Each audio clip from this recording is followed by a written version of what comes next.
Hi, everybody. Welcome to Module 8, the halfway point. We're getting there. You guys are doing great.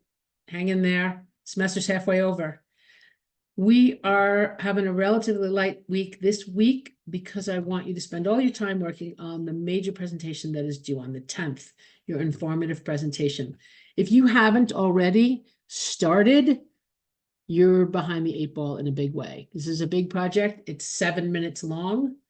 And it needs to be 7 minutes long. You've got about, I don't know, 20 seconds or so on either side. If it runs a few seconds over, a few seconds under, don't re-record.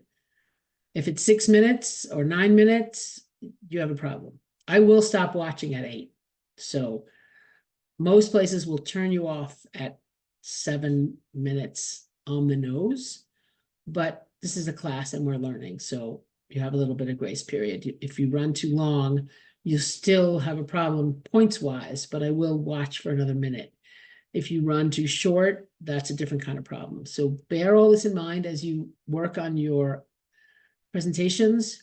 Remember that you are talking about what this organization does, why is it important to you, who it serves, those are the stakeholders, people for whom it matters, all of that sort of stuff. In a natural way, make the bullet points the way you do in your practice ones that we do every week. Don't write a script. Don't try to memorize the whole thing. Extemporaneous speaking is what we're all about in this class, and that means having a couple of notes along the way to keep you on track and following them and speaking naturally from them. The thing we are going to look at this week is audience. We spent all this time on us, the speaker. We need to spend a little bit of time thinking about who we are speaking to, our audience.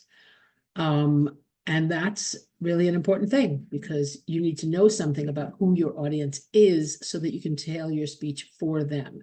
If you're speaking to people who already know something about this organization, then you can skim over some of the really basic details.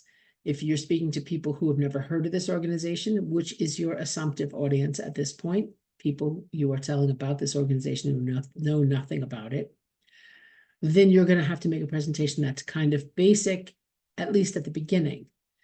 Remember that you want to include some kind of anecdote, a little story about someone your organization has helped.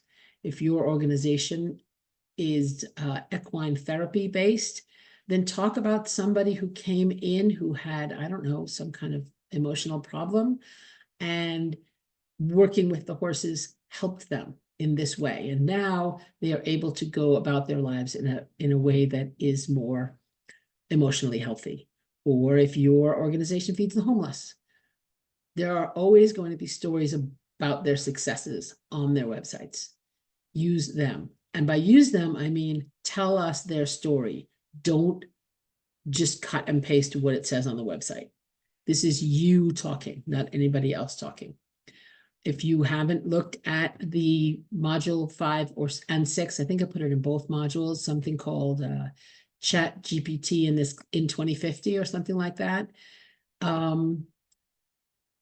Look at it. It's a very, very short PowerPoint presentation. I don't think there are more than 6 slides, maybe 10, about what is ChatGPT, which may or may not be relevant to you in your real life. But if you want to use it, here's how you use it. And here's how I used it in a way that resulted in a bunch of stuff that you can use to help form your presentation. Also, notice all the videos I make this way. Your camera should be horizontal, and you should take up the vast majority of it. Your face right here in the middle, as little behind you as possible. Blurring the background can be helpful. I don't like the way it makes some things look. I mean, it looks like I'm sort of cut out of a piece of paper, but it does make the background a little bit less distracting. That is entirely up to you. You don't have a requirement one way or the other. But there are things that I keep noticing along the way that I would put in announcements, but this is also a good place to put them. What I am wearing now, not appropriate dress for a professional presentation. I don't think of these as always as professional presentations, although I do sometimes try to do it properly. I apologize for this one.